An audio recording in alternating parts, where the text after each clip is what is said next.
Bonjour la famille, nous allons voir la césarienne aujourd'hui. Les amis, n'oubliez pas de vous abonner, de liker et surtout de partager. Toujours dans la joie et dans la bonne humeur.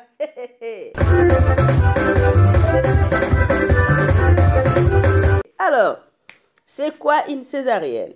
C'est une intervention chirurgicale visant à extraire les bébés de l'utérus maternel par une incision de la paroi abdominale. Ça se fait depuis 1890.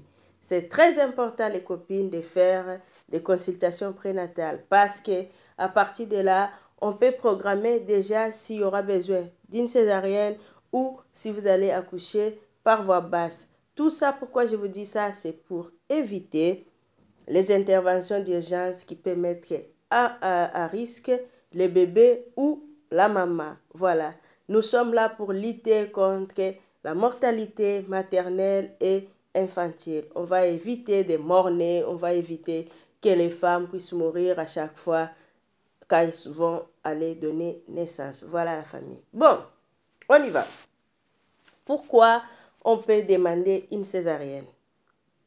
Pour quelqu'un, par exemple, qui a déjà eu des césariennes, on va prioriser la césarienne. Pourquoi? Pour éviter que quand les contractions vont être de plus en plus fortes, que son utérus puisse se déchirer de l'utérus. Par exemple, si un enfant a une mauvaise position, c'est-à-dire quoi? La meilleure position, on sait tous que c'est quand l'enfant présente la tête ou céphalique, mais si par exemple l'enfant est en position transverse, ou l'enfant est en position de siège, ça va dépendre du médecin ou du gynécologue qui va décider si la maman va accoucher par voie basse ou par césarienne. Si la maman, par exemple, dans les cas de cicatrices de l'utérus, si la maman a eu une opération quelconque, par exemple, déjà quand on faisait les myomes, si on ouvre par le ventre et qu'on est obligé d'ouvrir l'utérus aussi, on peut prioriser aussi une césarienne.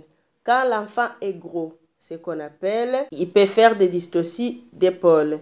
En cas de placenta prévia, j'avais déjà fait une vidéo sur, ça veut dire que le placenta s'attache non loin du col. Ce qui fait que quand la tête du bébé va passer par là, ça risque de faire une grande hémorragie. Dans ces cas-là, on va prioriser une césarienne. En cas où la maman a une infection, par exemple, l'infection du genre, le VIH, si l'enfant passe par voie basse, si la charge virale indique, on peut faire une césarienne. Ou pour les gens qui ont l'herpès génital, on peut faire aussi une césarienne pour éviter de contaminer les bébés. Aussi pour les femmes et mamans des jumeaux, voilà. Si vous avez une grossesse gémellaire ou si vous avez des triplés et que les premiers bébés présentent une position qui n'est pas adaptée à l'accouchement par voie basse, on va prioriser césarienne aussi. Vu que les jumeaux souvent ils naissent, ils sont souvent prématurés, donc on va programmer une césarienne, mobiliser l'ensemble de l'équipe pour qu'ils puissent accueillir les bébés aux meilleures positions. Et aussi ceux qui sont enceintes des jumeaux, éviter d'aller accoucher dans des petits hôpitaux. Il faut aller dans les grands hôpitaux où il y a des couvreuses, où on peut faire une opération si ça tourne mal. Et aussi, par exemple, en France, on priorise l'accouchement des jumeaux au bloc opératoire au cas où si le deuxième bébé présente quelque chose, ils peuvent opérer facilement et sauver la maman et les bébés. Alors, n'oubliez pas, la césarienne, ce n'est pas une intervention anodine. Toute intervention chirurgicale comporte des risques. Voilà. Parce qu'aujourd'hui, il y a certaines qui s'y vont dans des cliniques privées qui préfèrent éviter l'accouchement par voie basse et favoriser l'accouchement par césarienne.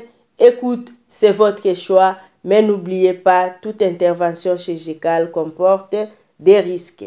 Voilà les amis, si vous avez d'autres questions, n'oubliez pas de les poser. Laissez-moi un petit commentaire, ça me ferait plaisir.